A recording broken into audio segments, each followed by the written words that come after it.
जब गुरु ने शिष्य को दिया अनोखा कार्य।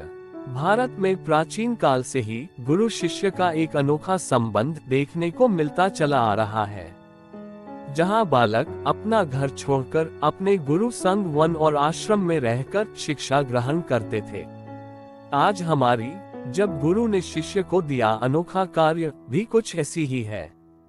आज की कहानी में गुरु अपने शिष्यों को कुछ कार्य देते हैं और शिष्य वह कार्य भली प्रकार से पूर्ण भी करते हैं। लेकिन फिर ऐसा क्या होता है कि गुरु और सभी शिष्य कुछ ऐसा देखकर आश्चर्यचकित हो जाते हैं। चलिए कहानी में आगे बढ़ते हैं और विस्तार से जानते हैं।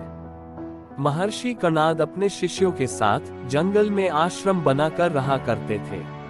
नित्य प्रातः उनके सभी शिष्य नदी में स्नान करने के बाद संध्या वंदन, पूजा आदि नित्य कर्म से निवृत्त होकर गुरुजी से श्रद्धा पूर्वक शिक्षा ग्रहण करते थे। आश्रम के सभी छोटे मोटे कार्य शिष्य स्वयं ही किया करते थे। आश्रम का जीवन कष्ट साध्य और पवित्रता से परिपूर्ण था। वर्षा ऋतु का आगमन समीप जान एक दिन महर्षि ने शिष्यों से कहा, वर्षा ऋतु आने वाली है, क्यों न हम हवन तथा भोजनादि के लिए समिधा और सूखा ईंधन अभी से एकत्र कर लें। शिष्यों ने कहा, जो आज्ञा गुरु दे। और वे सब इस शुभ कार्य में बिना देरी किए कुल्हाड़ी आदि लेकर जंगल की तरफ चल पड़े। उन्होंने बड़ी लगन, परिश्रम और हिम्मत से लकड़ी काट काट कर गट्ठर बांधे और वे उन्हें कंधों पर लादकर आश्रम में ले आए। गुरु जी बहुत प्रसन्न हुए। उन्होंने शिष्यों को आशीर्वाद दिया।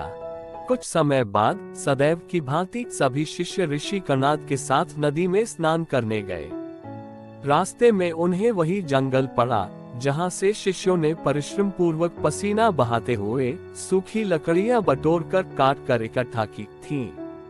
वहां उस स्थान पर अब कुछ रौनक ही अलग थी। वह वन जो सदैव सूखा वीरान पड़ा रहता था, अब वहां रंग बिरंगे सुगंधित सुंदर पुष्प जगमगा रहे थे। सारा जंगल उन पुष्पों की अजीब सी सुगंध से सुवासित हो रहा था।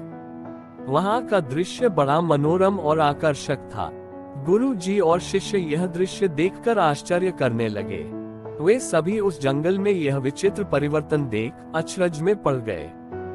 सावधानी से निरीक्षण कर शिष्य गुरुवर कणाद से कहने लगे, ऋषिवर, क्या यह वही स्थल है जहां से हमने सूखी लकड़ियां काट काट कर एकत्र कर बड़ी मेहनत से कस कस कर गट्ठर बांधे थे। अपने शिष्यों की आश्चर्यचकित बातों को सुनकर ऋषि कणाद बोले, तुम्हारे शरीर से श्रम की बूंदें पसीना बनकर भूमि पर गिरी थी। आज हमें उसी स्थान पर यह रंग बिरंगे सुगंधित पुष्प खिले दिखाई दे रहे हैं। वायुमंडल में यह सुगंध भी उन्हीं श्रम की बूंदें पसीना बनकर बही थी और भूमि को सींचकर उसे पौधों के लिए तैयार कर दिया। आज उन्हीं पौधों से पुष्पों से मीठी सुगंध निकलती दिखाई दे रही है।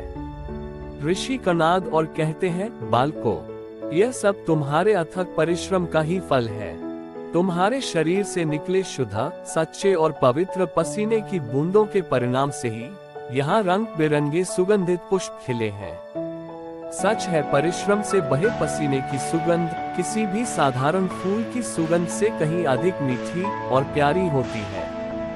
हमें सदा ही सतत परिश्रम करते रहना चाहिए। बिना कष्ट उठाए, बिना अथक परिश्रम किए इस संसार में कभी कोई महान नहीं बना। महान बनने के लिए कठोर परिश्रम करना नितांत आवश्यक है। यह सत्य हमें नित्य ध्यान में रखना चाहिए और सदैव ही परिश्रम करते रहना चाहिए।